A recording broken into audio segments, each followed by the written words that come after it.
Y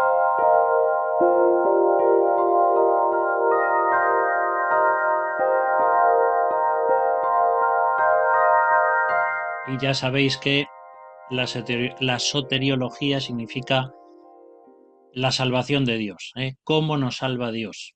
Estamos intentando explicarlo de una forma sencilla, no explicar cómo nos salva entrando en todo lo que son las profundidades teológicas, porque no podríamos. Dios nos ha dado una capacidad, por lo menos, de entender su revelación, pero más que eso, podemos investigar, podemos profundizar, podemos orar, y el Señor nos va abriendo la mente, ¿no? A través de su espíritu, a través del estudio, pero es tan profundo el tema de la soteriología y de cómo el Señor nos salva, que muchos son misterios que tal vez podremos comprender en la eternidad. Entonces hemos estado viendo algunas cosas en cuanto a la salvación en el Antiguo Testamento y hoy vamos a ver la salvación en el Nuevo Testamento. Hay una frase aquí de C.S. Lewis que me imagino que os suena a todos porque fue un gran escritor, fue el que escribió las Crónicas de Narnia, por ejemplo, unos libros muy importantes, de una forma simbólica, que presentan a través de aventuras, pues todo un trasfondo espiritual, ¿no? Y simbólico acerca de Cristo. Y él tiene muchos libros que son muy buenos y él en uno de esos libros escribe esta frase: el Hijo de Dios se hizo hombre para que el hombre pueda hacerse hijo de Dios. Es una frase muy bonita, creo que la entendéis perfectamente. El Hijo de Dios es uno solo, siempre fue Jesucristo, y Él se hizo como nosotros para que nosotros podamos hacernos como Él, en el sentido no de ser Dios, sino de poder ser sus hijos, poder ser hombres y mujeres cristianos adoptados por el mismo Dios. Esto es algo que todos sabemos, pero es algo tremendo si lo pensamos. Ni siquiera los ángeles de Dios son hijos de Dios. En el Antiguo Testamento se les llama a los ángeles hijos de Dios por creación, pero no por adopción, y no porque participen de la naturaleza divina. Y sin embargo, a nosotros, los cristianos, ya somos hijos de Dios, participando de su naturaleza. Y es un misterio tremendo. Nosotros, por creación, somos inferiores a los ángeles. Sin embargo, por salvación y por adopción, somos superiores a los ángeles. Porque, como muchas veces hemos dicho, los ángeles no pueden entender experimentalmente lo que es ser salvos, porque ellos son seres puros, espíritus puros, que nunca han pecado, los ángeles buenos de Dios.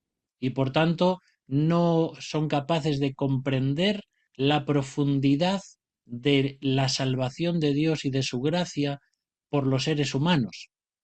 Por eso, en algún lugar del Nuevo Testamento dice un versículo: cosas en las cuales anhelan mirar los ángeles.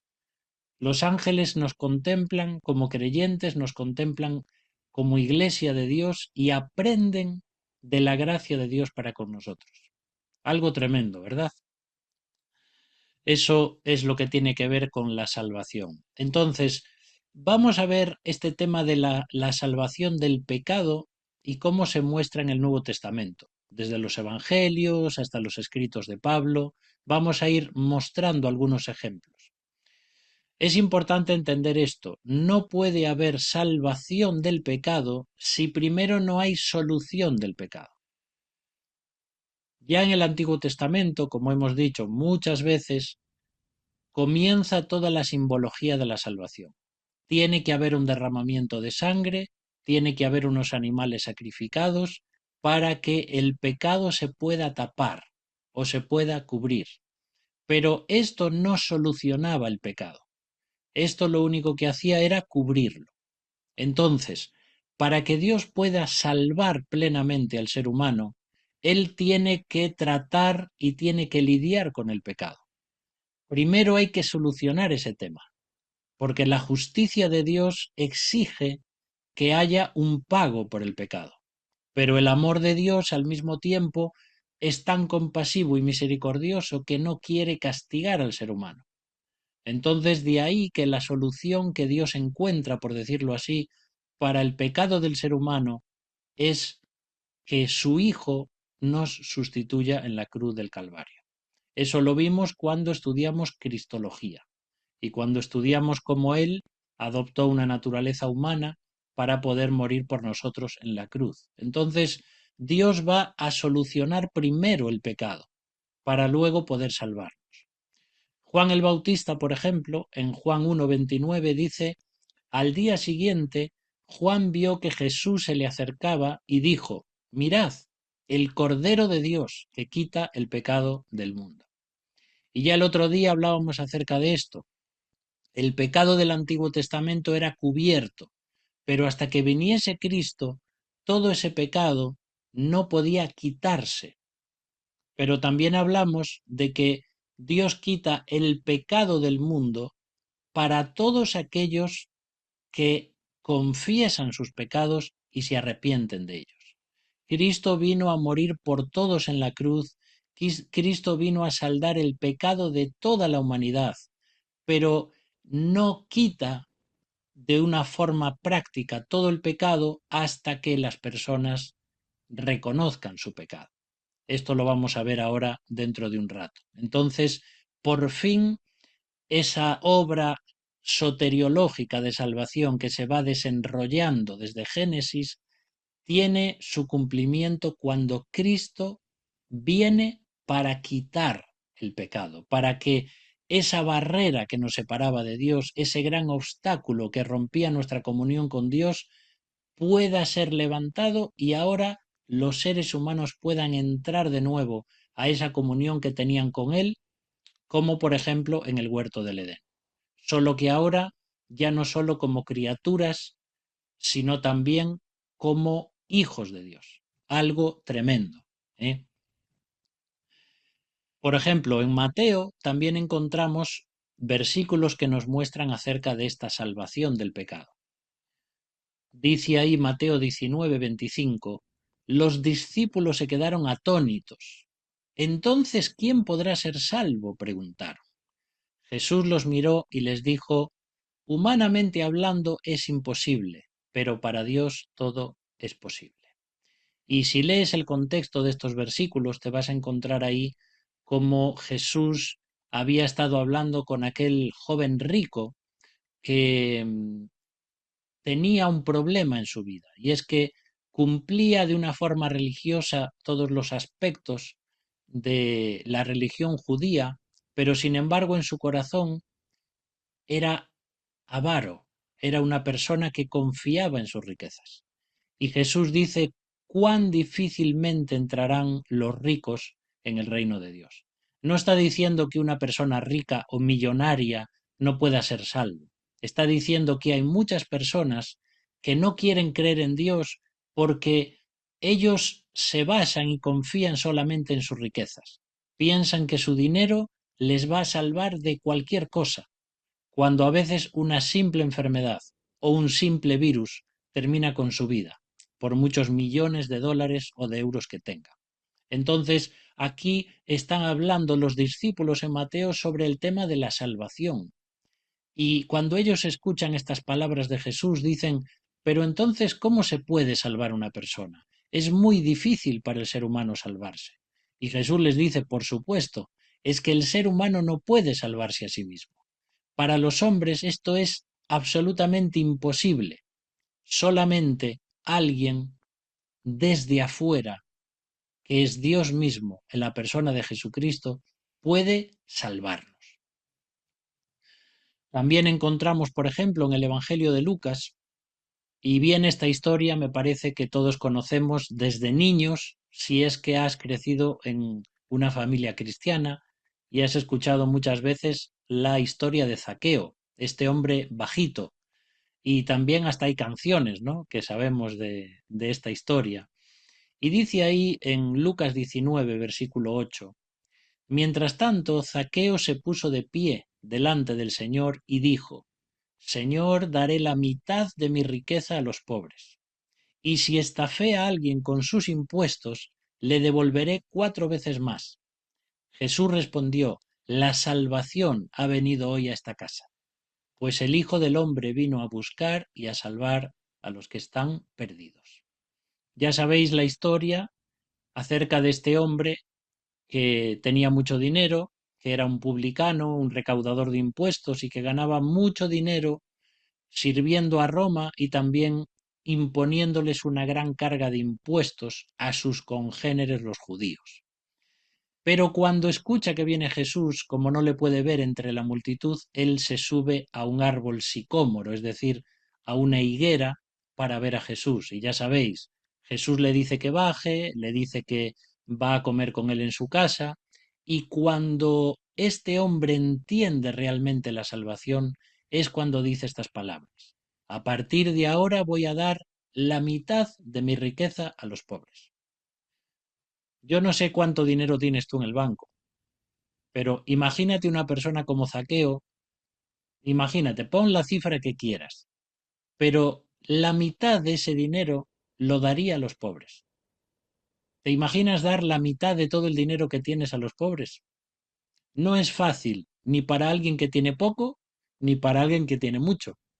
Si tengo 1.000 euros, dar 500 para los pobres, ¿qué hago después con 500 euros? Pero si tengo 1.000.000 de euros, darle 500.000 euros a los pobres también es difícil. Sin embargo, este hombre entendió que la salvación es tan valiosa que el dinero no lo compensa. Y entonces toma esta decisión. No solamente dar la mitad de su riqueza, sino también si estafé a alguien con sus impuestos, que también lo hizo. Dice, le devolveré 4 veces más. Y entonces esa es la forma en la que Zaqueo está demostrando que ha habido un cambio interior en su vida. Y esto es la salvación, queridos hermanos, ya lo sabéis. La salvación no es simplemente algo que se dice de labios para afuera. No es solamente decir, sí, yo creo en Dios. Porque Santiago también nos dice que los demonios también creen en Dios. Claro, ¿cómo no van a creer? Creen en el sentido de que entienden que Dios les creó y que Dios les va a juzgar. Por eso tiemblan. Y muchas personas hoy no entienden lo que significa esta frase de creer en Dios. No significa un conocimiento intelectual, no significa reconocer que hay un ser superior a nosotros. La salvación en la Biblia, la fe en la Biblia, tiene que ver con un cambio de conducta, con una forma de darle gratitud y agradecimiento a Dios cambiando totalmente nuestra vida. La fe en la Biblia no es algo mental. La fe en la Biblia no es algo sentimental o emocional, es algo vivencial. Entonces, cuando una persona bíblicamente dice creo en Dios, creo en Jesucristo como mi Salvador, lo que está diciendo es mi vida va a cambiar radicalmente. Y todo lo que yo hago y pienso y lo que tengo y lo que soy ahora es para Cristo. Y nos convertimos en un discípulo de Jesucristo. No es lo mismo a veces aceptar la salvación que convertirse en un verdadero discípulo, porque eso tiene un compromiso grande. Tal vez parece que son sinónimos. Ser cristiano y ser discípulo, en un sentido, digamos, teológico, es igual, pero en un sentido práctico no es lo mismo.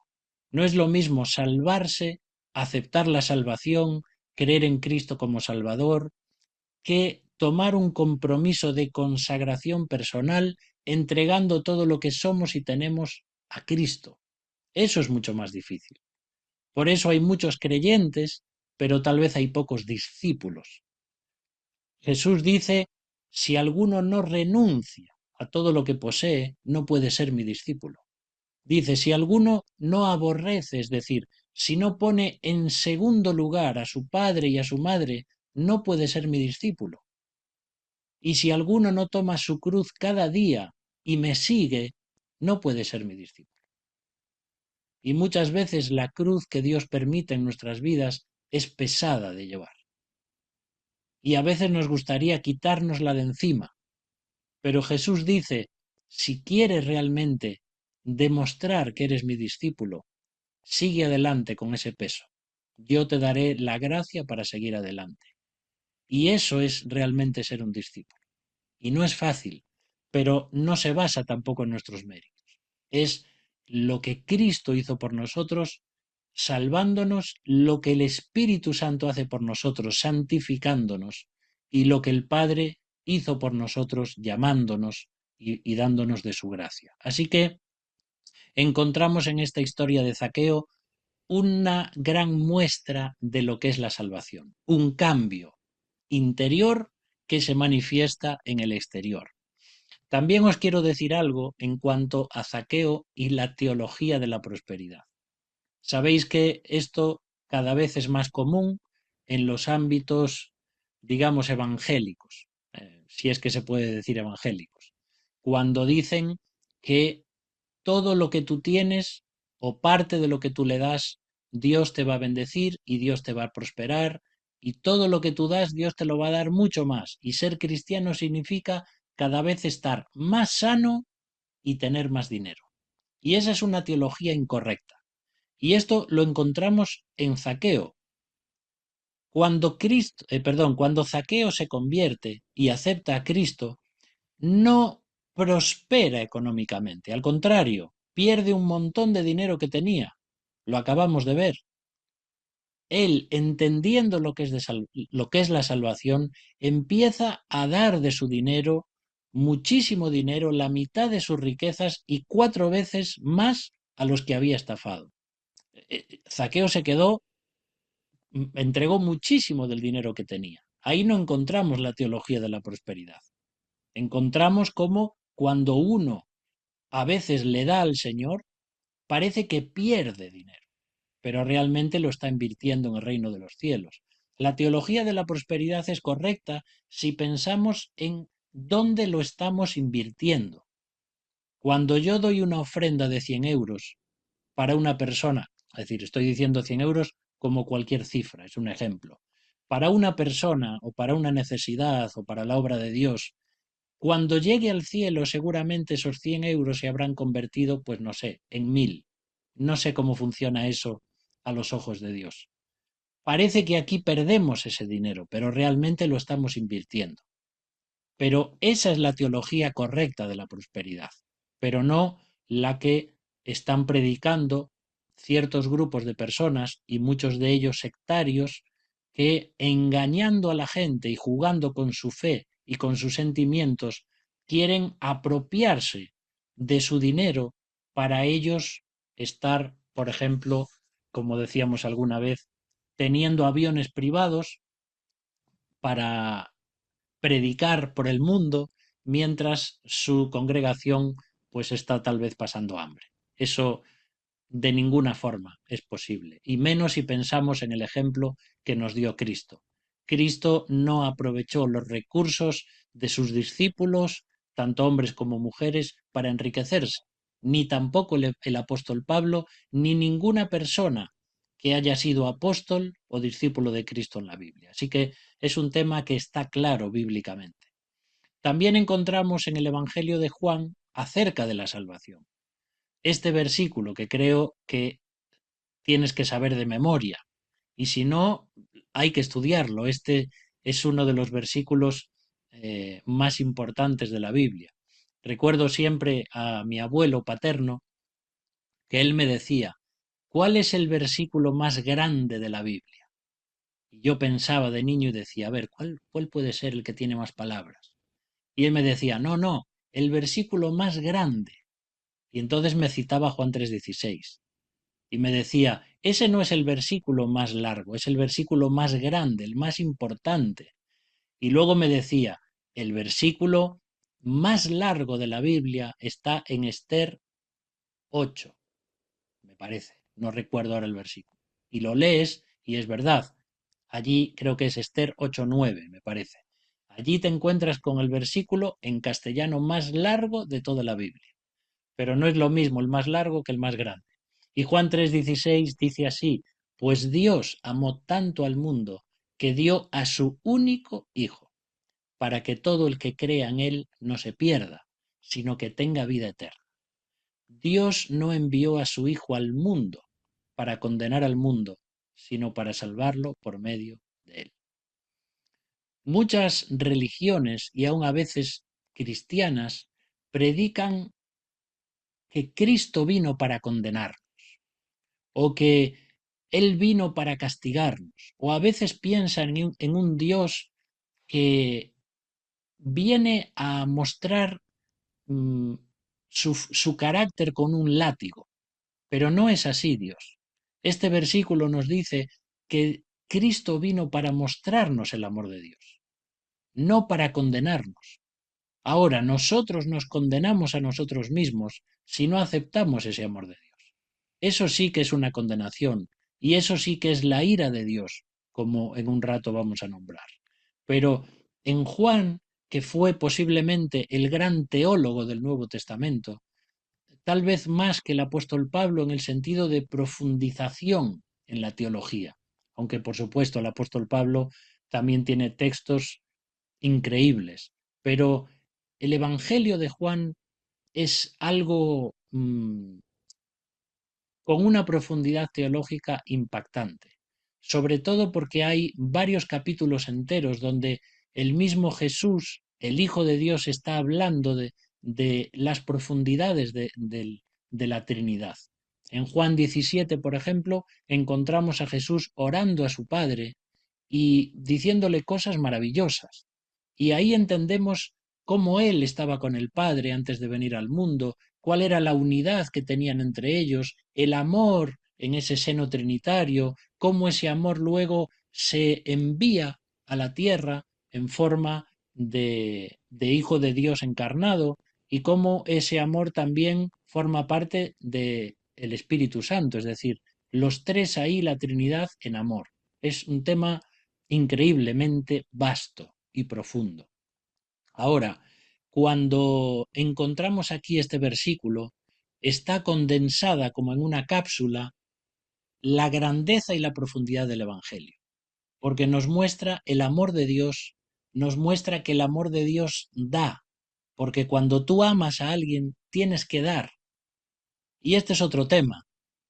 Cuando hablamos de la pareja, del noviazgo, del matrimonio, a veces somos egoístas porque decimos, no, es que yo quiero que me quieran, yo quiero que me amen, yo quiero tener un chico, una chica, un hombre, una mujer, porque quiero sentirme amado y quiero tener una relación con él y quiero casarme para que me amen. Pues si piensas así, nunca comiences una relación, ni un noviazgo, ni te cases.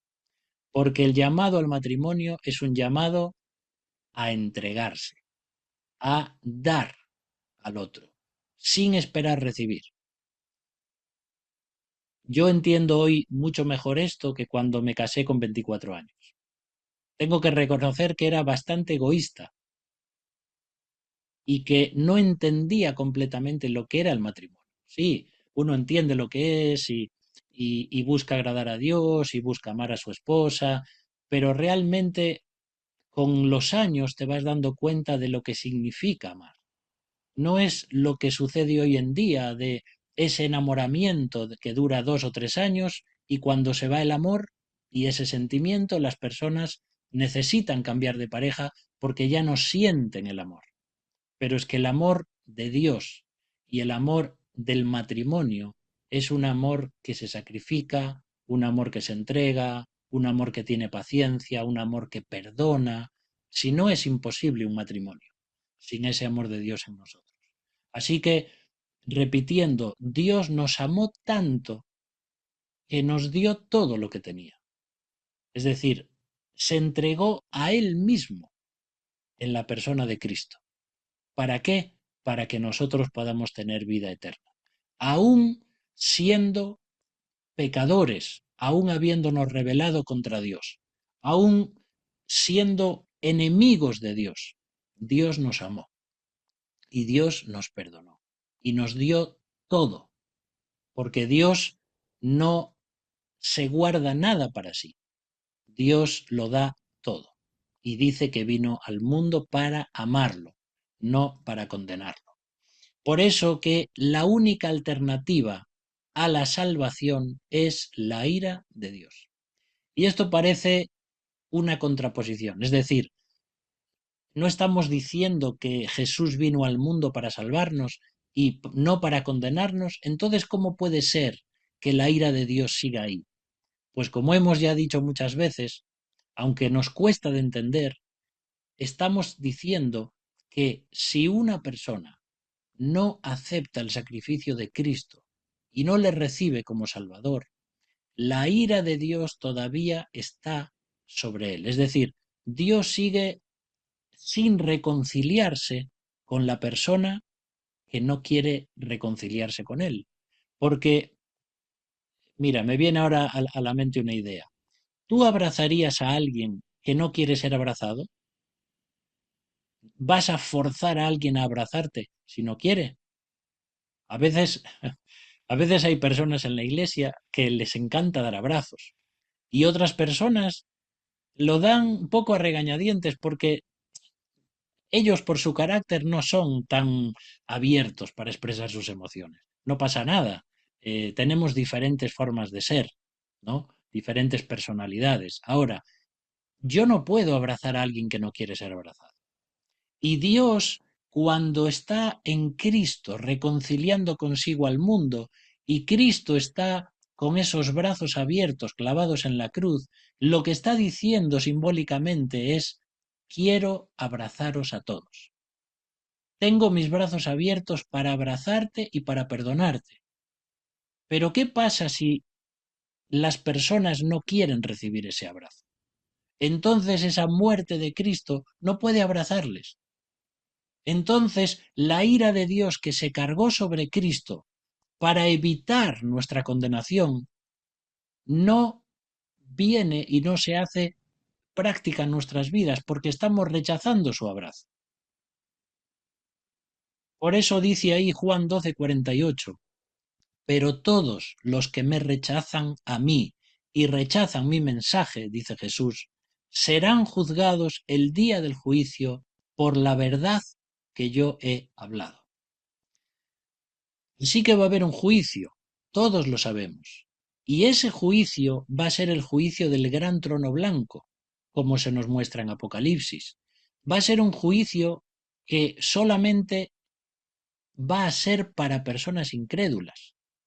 No va a ser como el nuestro, el tribunal de Cristo, donde se van a recompensar nuestras obras como cristianos, sino que ese gran trono blanco va a ser el lugar donde van a resucitar desde Adán hasta el último hombre que vivió sobre la tierra, todos los no creyentes en esa segunda resurrección, para ser condenados, y donde Cristo mismo va a decirles, os he dado la oportunidad, os he abierto mis brazos, os he dado todo mi amor para que no os condenaseis, pero no habéis querido. Y entonces claramente abrirá los libros, encontrará cada persona todos sus delitos allí que no han sido borrados porque no han querido aceptar la gracia de Dios y serán condenados al infierno. Tal vez esta será uno de los momentos más tristes del universo, cuando personas que tuvieron la oportunidad de ser salvas no quisieron. Por eso la ira de Dios sigue ahí.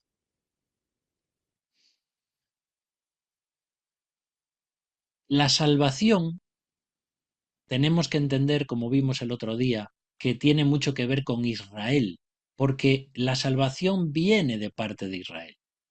Como Jesús dijo, la salvación viene de los judíos. En Juan capítulo 4 se lo dice a la mujer samaritana.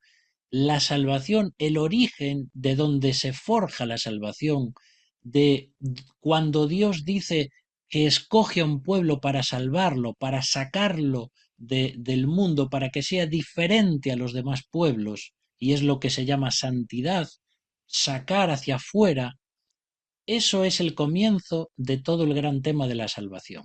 Por eso que todo nace con Israel, pero no se limita a Israel. Por eso cuando Dios en Génesis hace un pacto con Abraham y le dice, no solamente tu descendencia va a ser bendita, sino que dice todas las naciones de la tierra. Y fíjate, en este momento Dios ya está diciendo que todas las naciones, de todas las naciones va a haber personas que se van a salvar. Y sin embargo, ¿cuántas veces los judíos, tanto en el Antiguo como en el Nuevo Testamento, creían que eran el pueblo elegido de Dios, y lo eran, y lo son, pero no recordaban o hacían la vista gorda a que también la salvación iba a ser para otras naciones? Dios ya lo había predicho, ya lo había profetizado con ese pacto, ¿eh? Entonces, la salvación parte de Israel, pero es para todos. De hecho, el apóstol Pablo habla mucho en cuanto a esto. Y dice, por ejemplo, en Romanos 10:1, amados hermanos, el profundo deseo de mi corazón y mi oración a Dios es que los israelitas lleguen a ser salvos. Y esto en aquel momento, cuando lo escribió y cuando lo dijo, tal vez hacía rechinar los dientes a muchos judíos, porque ellos creían que simplemente por ser judíos y por ser descendientes del padre Abraham ya eran salvos. Y Pablo está dejando muy claro que no es así. Y está diciendo, mi gran deseo, mi gran pasión, mi oración profunda es que los judíos sean salvos. Y entonces él les explica cómo solamente en Cristo hay salvación, que no se trata de una religión, que no se trata simplemente de porque Dios los eligió como un pueblo o como una nación. Se trata de que tiene que haber un arrepentimiento individual y genuino, y no por ser religiosos judíos van a tener la salvación. Por eso Pablo va a hablar mucho de esto, y aunque la salvación nace de Israel, todavía muchos judíos no son salvos. Ni lo eran en el tiempo de Jesús porque rechazaron a Cristo, ni lo fueron en los siglos siguientes, ni lo siguen siendo hoy. Por eso hablábamos el otro día de diferenciar entre lo que es el Israel bíblico, la nación de Israel, de lo que es hoy el Estado israelí. Porque, como os pongo aquí en una foto, si realmente Israel como nación fuese salva y los judíos fuesen salvos, no estarían haciendo lo que están haciendo hoy. ¿Mm? Pero son temas tan complicados que tienen que ver con teología y con política, que ahí podemos tener diferentes formas de pensar. Ahora, el apóstol Pablo, hablando también acerca de Israel, dice en Romanos 11:11, digo pues, ¿han tropezado los de Israel para que cayesen? En ninguna manera, pero por su transgresión vino la salvación a los gentiles. Y aquí está mostrando que aunque Dios ya sabía y aunque Dios ya tenía un preconocimiento de lo que Israel haría cuando Cristo viniese, Israel toma sus propias decisiones, ya desde el Antiguo Testamento, siempre rebelándose contra Dios. Y cuando viene el Mesías prometido, que ellos tanto anhelaban, lo rechazan y lo crucifican. Y ese rechazo de Israel a Cristo abre la puerta para que todos los demás gentiles, los no judíos, podamos ser salvos. Esto creo que son cuestiones básicas que todos conocemos. Pero aquí Pablo, en estos capítulos de Romanos que están dedicados y enfocados en la nación de Israel, y que alguna vez os he comentado que si no entendemos eso vamos a quitar versículos de contexto para aplicar la elección que Dios hace a la nación de Israel y aplicarlos a nosotros como cristianos, como creyentes o como iglesia. Algo que es incorrecto porque si no, no vamos a entender esos versículos y los vamos a aplicar de una forma equivocada. También dice Efesios 2:8, Dios os salvó por su gracia cuando creísteis. Vosotros no tenéis ningún mérito en eso. Es un regalo de Dios. Entonces,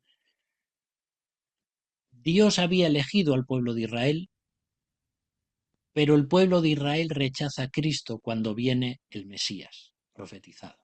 Y cuando Israel le cierra la puerta a Cristo, Dios abre la puerta para nosotros, los gentiles. Y por eso Pablo escribe versículos como este que hemos leído en Efesios 2, que Él nos salvó a nosotros por gracia. Nosotros ni siquiera éramos un pueblo escogido. Nosotros éramos personas pecadoras, gentiles, como dice la Biblia, perros, como le llamaban a los gentiles los judíos, personas que no tenían ninguna opción de salvarse. Y sin embargo, Dios se acerca a nosotros para darnos el regalo de la salvación. No hay ningún mérito en nosotros. También si seguimos leyendo, en algunos lugares, por ejemplo, seguimos en Efesios 2, y el apóstol Pablo está dejando claro a la Iglesia quiénes éramos nosotros antes de la salvación. Y dice, no olvidéis que vosotros los gentiles antes estabais excluidos. En esos tiempos vosotros vivíais apartados de Cristo. No conocíais las promesas del pacto que Dios había hecho con ellos. Vosotros vivíais en este mundo sin Dios y sin esperanza. Antes estabais muy lejos de Dios, pero ahora fuisteis acercados por medio de la sangre de Cristo. ¿Os dais cuenta en las palabras que he subrayado aquí? Excluidos, apartados, no conocíamos, sin Dios y sin esperanza, muy lejos de Dios. Así estábamos los gentiles, porque nosotros no habíamos tenido todavía esa revelación de Dios. Los judíos, Israel, en el Antiguo Testamento ya conocían a Dios, ya sabían que solamente Dios es el único que puede salvar. Ya Dios les había dicho por activa y por pasiva que Él es el único Dios vivo y verdadero, el único que salva. Los judíos sabían perfectamente esto, y cada vez, a medida que los siglos pasaron, se convirtieron cada vez más en un pueblo monoteísta, que adoraba a un solo Dios. Y así estaba cuando viene Cristo. Ahora, todos los demás no teníamos esta revelación. Toda esta doctrina la tenía el pueblo judío. Y a medida que el pueblo judío era de testimonio también para otras naciones o para otros pueblos, también estas personas conocían a Dios, pero era porque Dios hablaba a través de la revelación que les había dado a su pueblo. Y entonces Dios, como dice Hebreos 1, habiendo hablado muchas veces y de muchas maneras en otro tiempo a los padres por los profetas, en este último tiempo nos habló por el Hijo. El Hijo, nos habló en el Hijo, dice ahí el griego. Y esto es lo que nos está mostrando. Había todo un bagaje de revelación divina en el pueblo de Israel que luego se abre cuando Cristo viene, los discípulos entienden por fin que es el Mesías prometido, pero que no venía para reinar como ellos pensaban, ni para liberarlos de la opresión, sino para morir y para resucitar.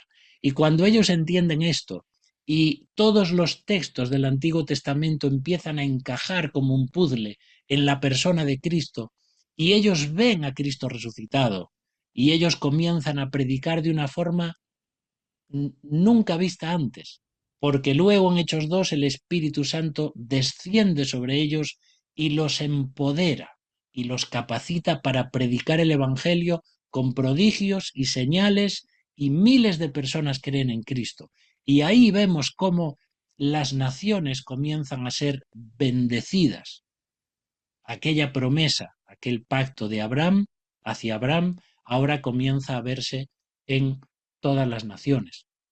Entonces nosotros como cristianos, por decirlo así, gracias a que Israel tropezó y no quiso el reino que Cristo traía, entonces ahora lo tenemos nosotros como iglesia. Vale, aquí ya habría que entrar a un tema de dónde está la división teológica entre el pueblo de Israel y la iglesia. ¿Dónde diferenciamos el reino prometido a Israel del reino espiritual que ya estamos disfrutando los cristianos? pero ese ya no es un tema como para poder pararnos aquí. Pero es un tema importante, ver lo que es el reino de Dios, porque al final el reino de los cielos y el reino de Dios es algo conjunto, que es difícil de diseccionar. Igual que cuando hablamos, por ejemplo, del alma, del espíritu, mmm, es la misma palabra, los dos son sinónimos, hay una mente con unas emociones, con un espíritu, con un cuerpo. ¿Dónde trazamos la línea divisoria? No es posible. Somos seres integrales. Y lo mismo sucede cuando hablamos del reino de Dios o cosas por el estilo. Entonces, el pacto de salvación que Dios hizo con Israel en el Antiguo Testamento se va desarrollando hasta la llegada de Cristo, quien hace un nuevo pacto con toda la humanidad. Por eso Jesús les dice a los discípulos: hoy hago un nuevo pacto con vosotros. Y luego, cuando celebran la Pascua y esa cena del Señor, cuando comienza ahí en su origen, y Él les dice: este es el nuevo pacto en mi sangre. Es decir, ahora hay un pacto que no tiene que ver con un tratado o con unas promesas como en el Antiguo Testamento Israel tenía que cumplir para que Dios cumpliese su parte. Ese tratado de vasallaje entre el amo y el siervo. No, ahora el pacto que Cristo hace con la humanidad es incondicional. Solo recibiendo la gracia de Dios, solo creyendo que Cristo murió por nosotros, solo recibiéndole en nuestra vida, tenemos la salvación. Y es un regalo de Dios que podemos aceptar simplemente a través de la fe. ¿Mm? Entonces, ese nuevo pacto que Cristo comienza es algo que ya, a medida que los siglos van sucediendo y llega hasta nosotros, es por eso que hoy hablamos de ser salvos. Y a veces las personas que nos rodean no entienden eso. Si vamos a predicarles a la gente que no han escuchado, no entienden esto, dicen: bueno, me estás hablando de la salvación, pero ¿ser salvos de qué? ¿De qué me tengo que ser salvado yo? Y entonces es cuando hay que explicarles el tema de la salvación. ¿Por qué? ¿Por qué tenemos que ser salvos? ¿Por qué somos pecadores? ¿Por qué Cristo murió por nosotros? Es un tema que aún hoy los cristianos, por ejemplo, en España o en Europa, que viven una religión, digamos, católico-romana tradicional, han escuchado de Jesús, han escuchado de Dios, eh, siempre la cruz de Cristo, las procesiones religiosas, el Cristo sangrante. Han escuchado mucho de eso, pero no han comprendido lo que es la verdadera salvación, que Dios nos quiere salvar del pecado y que no se trata de hacer buenas obras para ser salvos, porque la única obra que se hizo para ser salvos la hizo Cristo, y allí en la cruz derramó su sangre para hacer el 100% de la salvación. Yo solo tengo que aceptarlo. Y la salvación bíblica afecta todos los estadios de la vida humana, nuestro ser en el espacio y en el tiempo. Es decir, cuando Dios nos salva, afecta a toda mi vida, mi espíritu y mi cuerpo, mi parte inmaterial y mi parte física. Él me salva a mí como persona. No salva solamente mi alma, no salva solamente lo que no se ve, lo que me da vida que está dentro de mí, sino que salva también mi cuerpo. Por eso vamos a resucitar. Y por eso Dios nos va a dar un nuevo cuerpo. A veces decimos: tenemos que salvar a las almas, o Dios tiene que salvar a las almas, pero no es solamente eso. Si Dios solamente estuviese interesado en nuestra alma, ¿para qué nos iba a resucitar con un cuerpo nuevo? No, es que el ser humano necesita un cuerpo, porque sin él no seríamos nosotros. Pero aquí ya estamos entrando también en profundidades que nos son difíciles de entender. Entonces, la salvación me afecta a mí por completo, en todo mi ser: mente, emociones, voluntad, cuerpo, parte inmaterial, parte material, y también en el espacio, porque vivo en un lugar, vivimos en este planeta Tierra.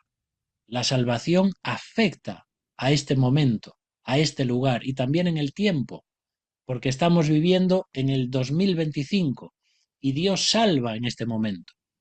Por eso que la salvación de Dios es para todo ser humano en diferentes espacios y en diferente tiempo. ¿Eh?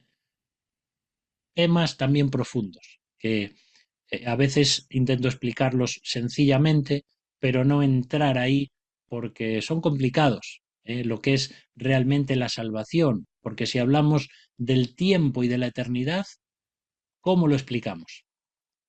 Hay tiempo para Dios, Él está fuera del tiempo, nosotros estamos en la esfera del tiempo, del espacio, pero cuando salimos de aquí y vamos para allá, sigue habiendo un tiempo. Bueno, es todo un tema teológico profundo que también es interesante de estudiar. Hay o más bien hubo un teólogo suizo eh, que se llamó Emil Brunner, y él dice también esta frase: la justificación es un milagro. Cristo ocupa nuestro lugar y nosotros el de él. Una frase parecida a la que decíamos antes en cuanto a C.S. Lewis, ¿no? Cristo ocupa nuestro lugar en la cruz. Él nos sustituye a nosotros y nosotros ocupamos su lugar de hijos, su lugar como de hijo de Dios.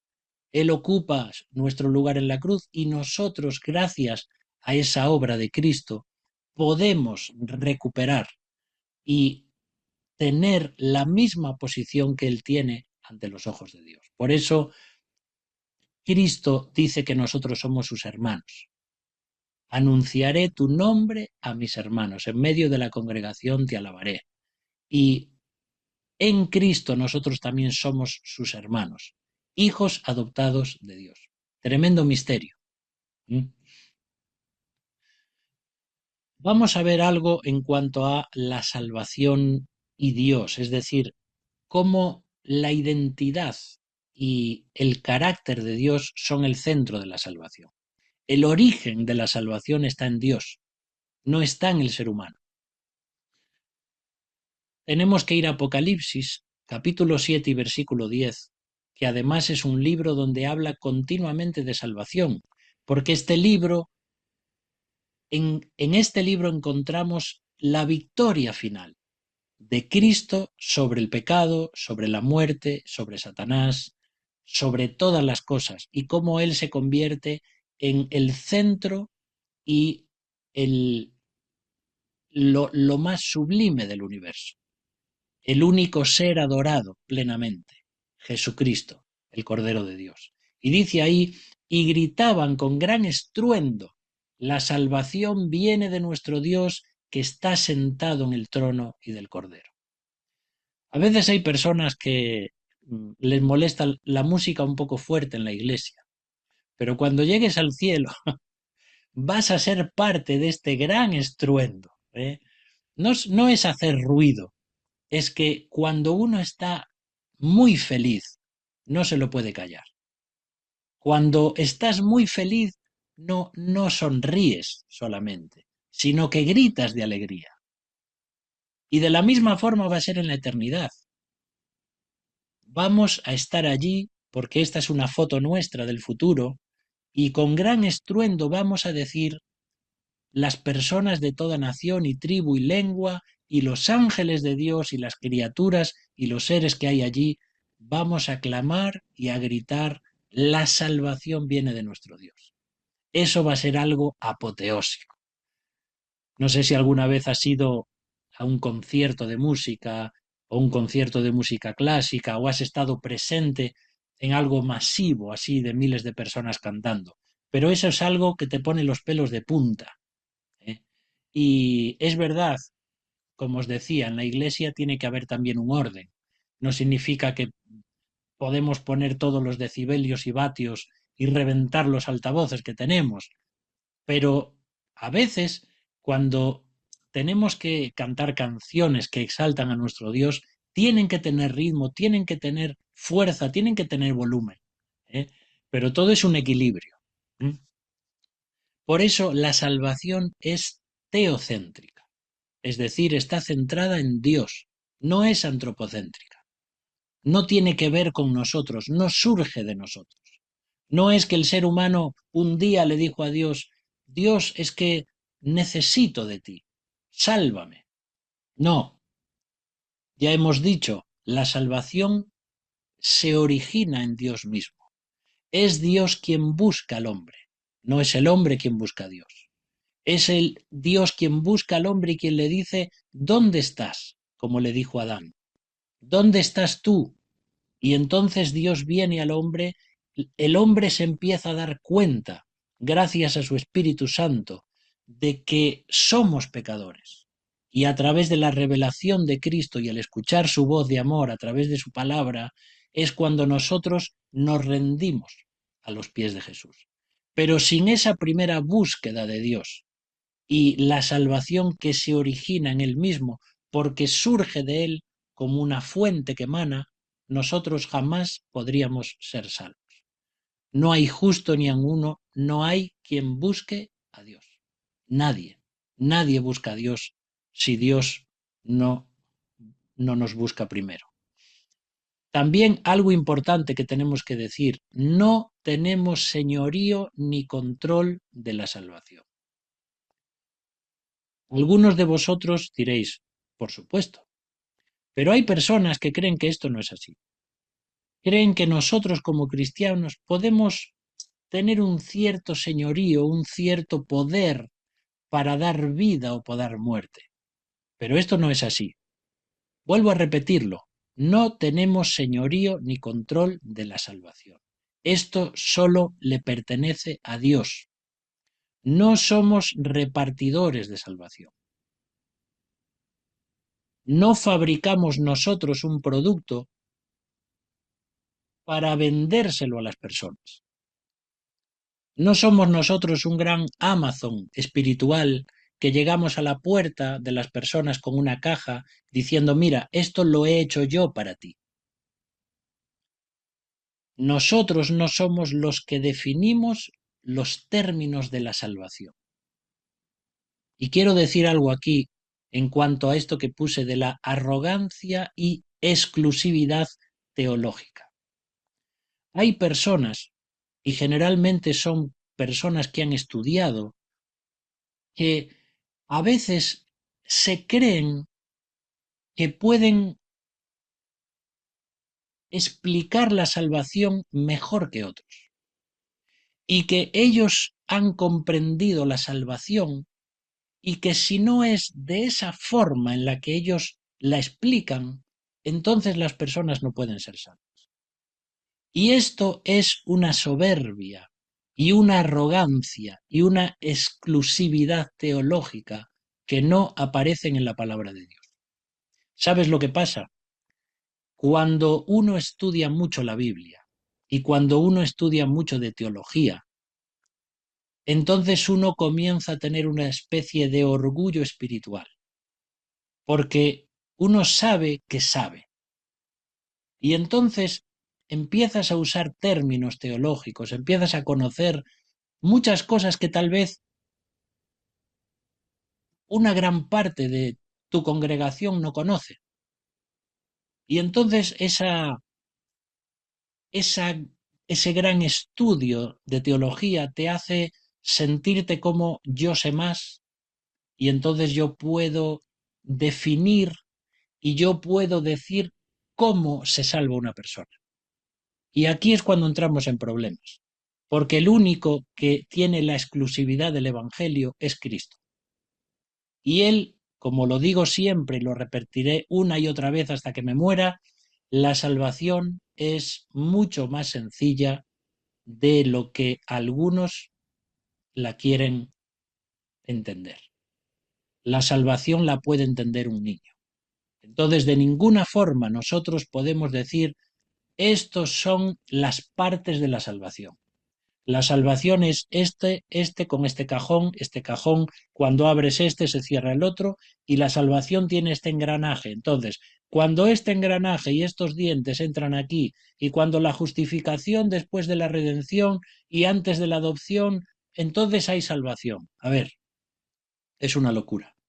Nosotros no podemos entender cómo funciona per se, es decir, en sí misma, la salvación. No lo podemos entender.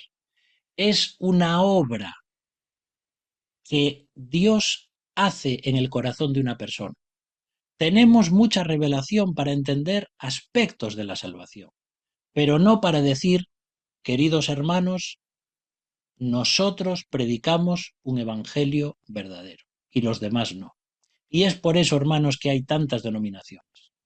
Entonces, tenemos la iglesia evangélica, pero tenemos un centro bíblico, pero tenemos la iglesia de Jesucristo, luego iglesia bíblica verdadera, porque todos se intentan decir, nuestra iglesia es la más fiel y es la que sigue mejor la doctrina de Cristo. Hermanos, ¿quién de nosotros conoce todas las cosas? ¿Quién de nosotros puede tener esa exclusividad del Evangelio? Ninguno. Tenemos que explicar, tenemos que entender, tenemos que estudiar la teología para conocer a Dios, pero justamente por eso luego tenemos que explicarla de forma sencilla, no complicada. Y siempre digo esto, si alguien podía explicar teología profunda a las personas, era el mismo Hijo de Dios. Y nunca lo vas a encontrar dando una clase de teología. O tal vez sí, dando clase de teología, contando cuentos, historias y escenas de la vida cotidiana. Eso es lo que nosotros tenemos que hacer con la teología. Pero claro, es un gran trabajo poder explicar cosas profundas con ilustraciones sencillas sin dejar de que eso baje el listón de esa teología. ¿eh?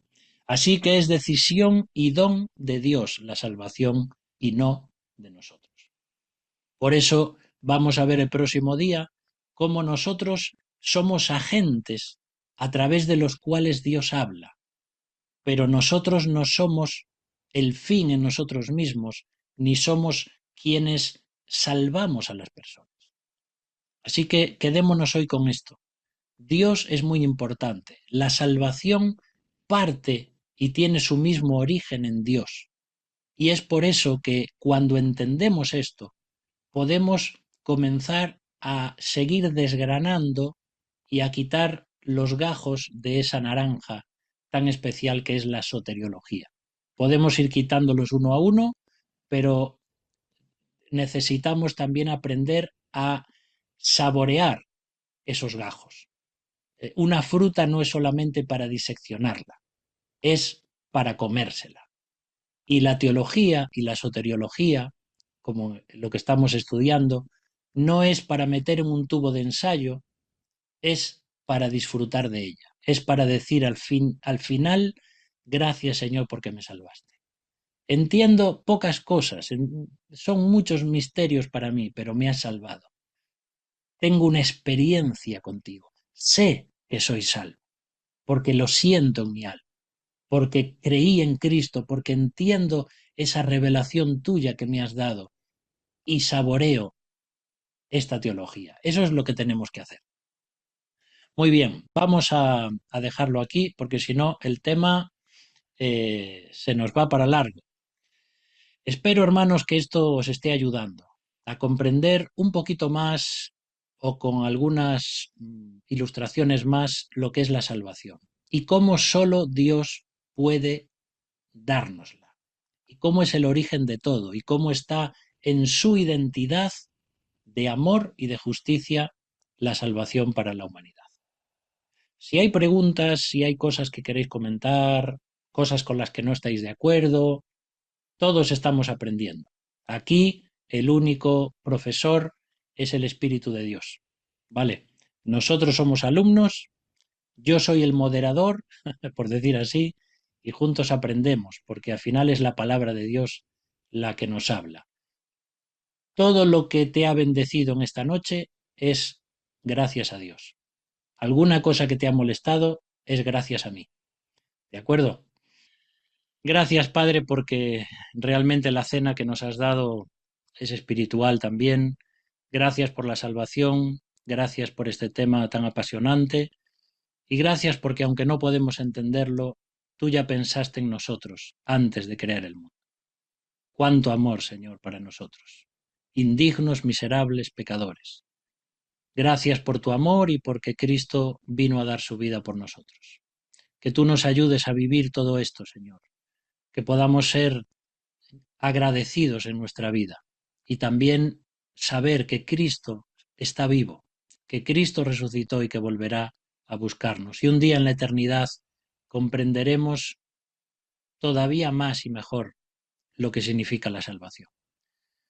Bendícenos a cada uno y gracias, Señor, por todo. Bendice a mis hermanos. Oramos en el nombre de Jesús. Amén.